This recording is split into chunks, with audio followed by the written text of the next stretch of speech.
Magandang araw kaibigan! Tuloy po kayo sa Felicidad's Channel. Sa mga kwento ng buhay at pag-ibig na hinalukay sa natatagong baul ni Felicidad. Pero bago po tayo magpatuloy, huwag niyo pong kalilimutan na i-like ang video, i-subscribe ang channel, at i-click ang notification bell para lagi kayong updated sa mga parating pa na upload.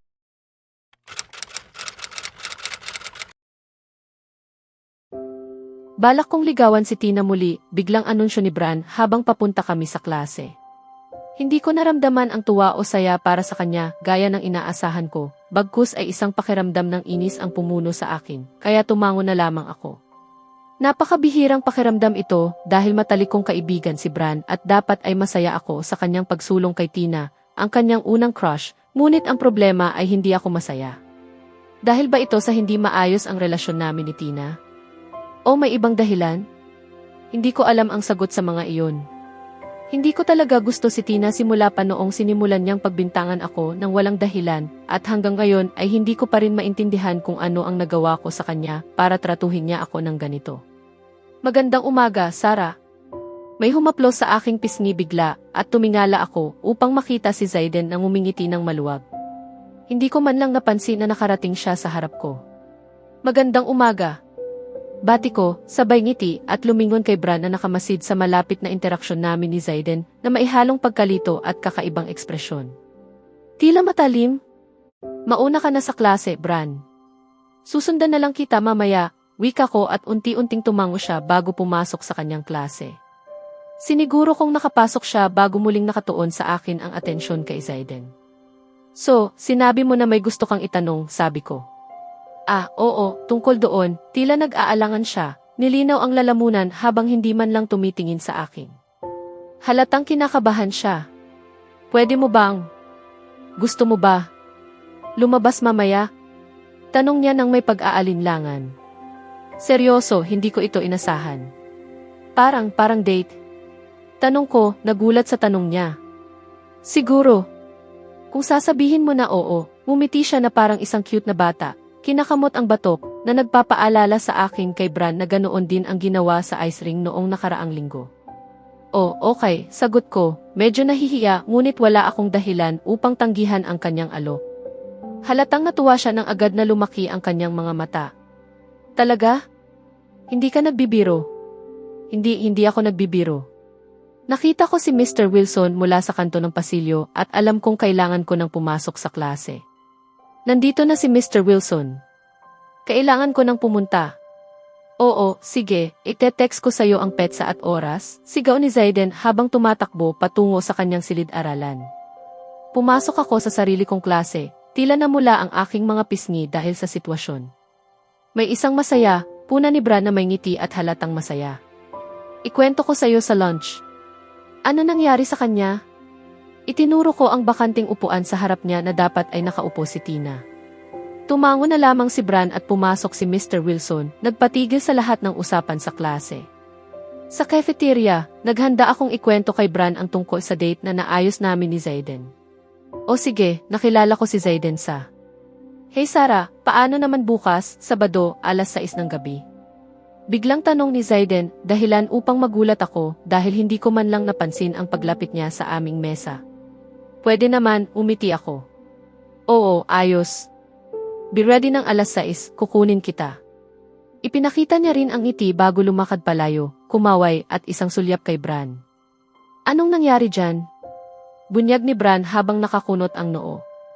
Nasa kalagitnaan pa nga ako ng pagsasabi sayo.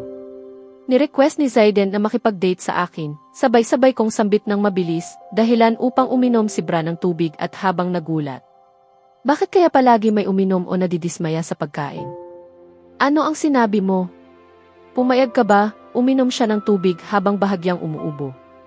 Oo, wala naman akong dahilan para hindi pumayag at ito rin ang unang pagkakataon na mailalaking nagtanong sa akin. Humilisok ako. Ako nga ang nagtanong sa'yo. Sigaw ni Bran, halatang frustrated. Oo, sigurado ka. Para lang sa eksperimento bilang girlfriend, napabuntong hininga ako at umikot ang mga mata. Ano sa tingin mo, naghintay ako ng kanyang opinyon. Una sa lahat, gusto mo ba siya? Napabigla ako at agad na nag-isip, nakatitig sa kawalan. Gusto ko ba siya? Magaling siyang lalaki, gwapo, may kakayahan at maginoo. Hindi rin mawawala ang pagiging mabuting kaibigan at taas ng kanyang tangkad. Mahilig ako sa matatangkad na lalaki at si Zayden ay perpekto sa kategoryang iyon. Pero gusto ko ba siya? Nakikita ko ba siya bilang higit pa sa kaibigan? Parang hindi ka sigurado, sabi ni Bran. Malalaman ko na lang kapag nag-date kami, desisyon ko, at tumingin kay Zayden na naglalaro kasama ang kanyang mga kakampi. Kaya magde-date ka sa dalawang lalaki ng sabay? Masama iyan, alam mo, pabirong sabi ni Bran na dahilan upang tumingin ako sa kanya at umikot ang mga mata. Sinasabi iyon ng taong ganoon din. Iba ang sitwasyon ko. Eksperimento lang ang date natin at kay Tina naman para sa totoo. Paano naman iba iyon sa sitwasyon ko? Maging tapat ka, Sarah. Hindi ka ba nagkaroon ng lihim na crush sa akin? Hindi, tanong ni Bran bigla, may kaunting creepy na ngiti at gumalaw ang kanyang kilay. Sana nga, sagot ko agad at napansin kong bahagyang bumagsak ang ekspresyon ni Bran. Ngunit hindi ko maiwasang mapansin ang biglaang pag-ikot ng tibok ng aking puso. Bakit nangyari iyon bigla? May sakit ba ang puso ko o ano? Sabado na at nagising ako ng tamad, nag-aalangan kung dapat pa ba akong matulog ng dagdag na 5 minuto, ngunit agad na nawala ang antok nang maalala ko na ngayong araw ay magda-date kami ni Zayden. Halos sumigaw ako ng mataas na tono, parang 5 taong gulang na bata. Sarah, ayos ka lang ba? Pumasok sa kwarto si Mama at nagtanong ng may pag-aalala sa tinig. May date, ako ngayon, mahinang sabi ko habang iniiwas ang tingin sa nagulat na ekspresyon ng aking ina. Sa wakas, tumalon si Mama sa tuwa at nagpalakpak ng masigla. Para bang mas bata pa siya kaysa sa akin.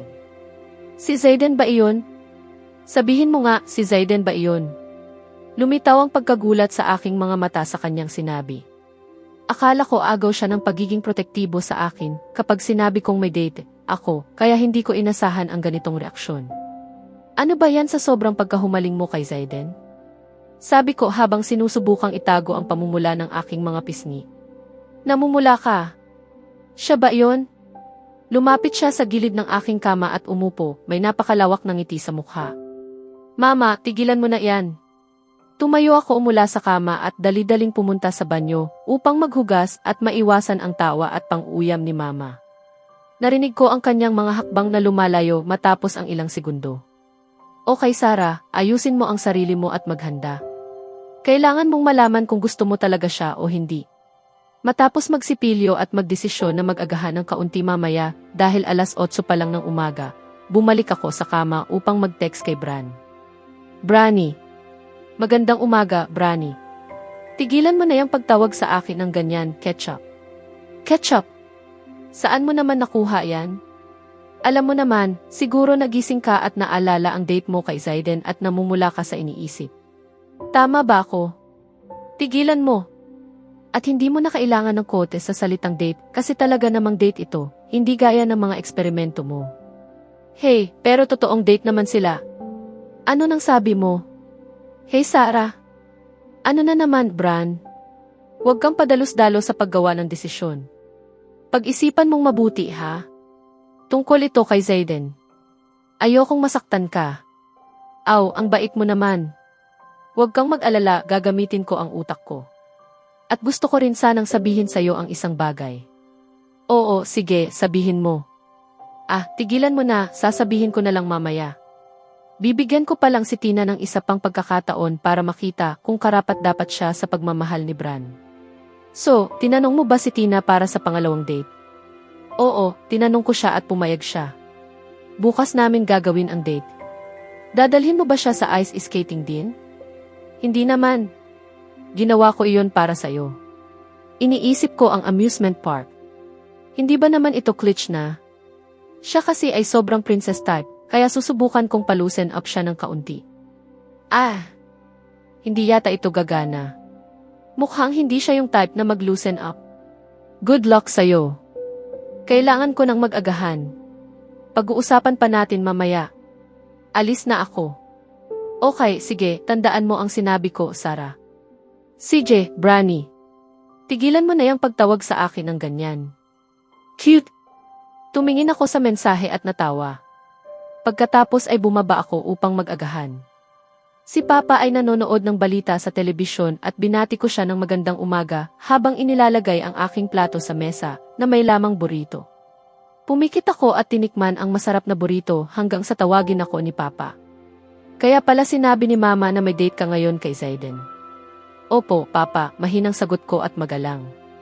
Siya ba ang susundo sa'yo? Opo, sinabi niya na darating siya alas 6. Tumango si Papa bilang tugon, marahil nakahinga siya ng maluwag dahil maginoo si Zayden at hindi ko na kailangan pang pumunta mag-isa sa date. Huwag kang magsuot ng masyadong revealing at umuwi bago mag-alas 10.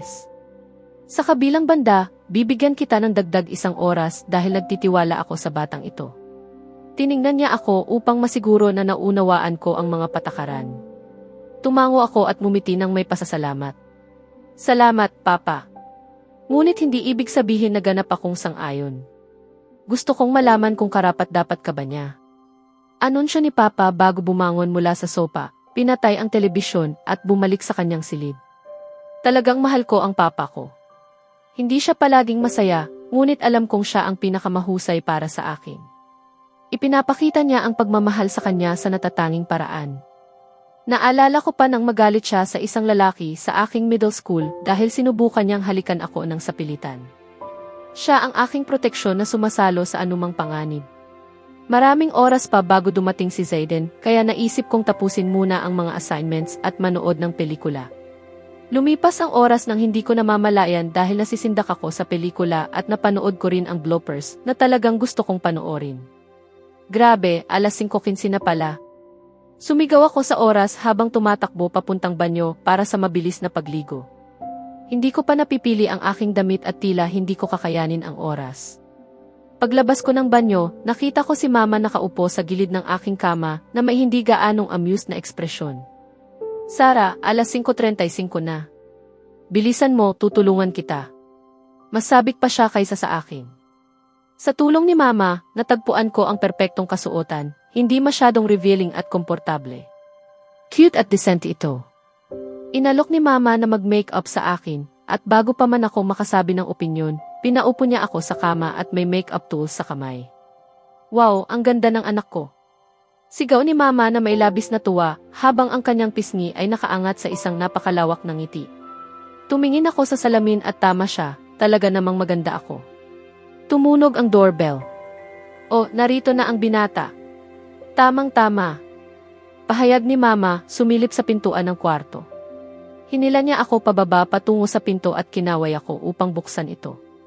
Sinunod ko siya at nakita si Zayden na nakatayo roon, mukhang hindi rin pangit. Umiti siya sa akin at namula ako. Lumiko ako upang makita si Mama hawak ang kamera, na hindi ko alam kung paano niya nakuha sa tamang oras. Nagreklamo ako at humiling na burahin ang larawan, ngunit mumiti lamang siya at ipinasok ang dila. Talagang mas bata pa siya sa akin sa kanyang kabataan. Alagaan mo siya at huwag maging late. Alas 11 ng gabi ang pinakamatagal. Lumitaw ang boses ni Papa mula sa sala, dahilan upang mabigla kami. Tumango si Zayden ng magalang at muling tumingin sa akin. Handa ka na bang umalis? Inabot niya ang kanyang kamay at dahan-dahan ko itong tinanggap, pinipilit na hindi namumula. Ngunit nabigo ako. Grabe, ganito pala ang nararamdaman ni Bran kapag kasama niya si Tina. Sandali. Bakit ko nga ba dinala si Bran dito? Sa susunod na kabanata, masusubukan ni Sara ang kanyang damdamin habang sumasabak sa kanyang unang date kay Zayden at mararamdaman niya ang kaba at kilig ng bagong karanasan. Kasabay nito, maaaring magkaroon ng tensyon sa pagitan niya at ni Bran habang sinusubukan niyang intindihin ang kanyang sariling puso. Kaya abangan natin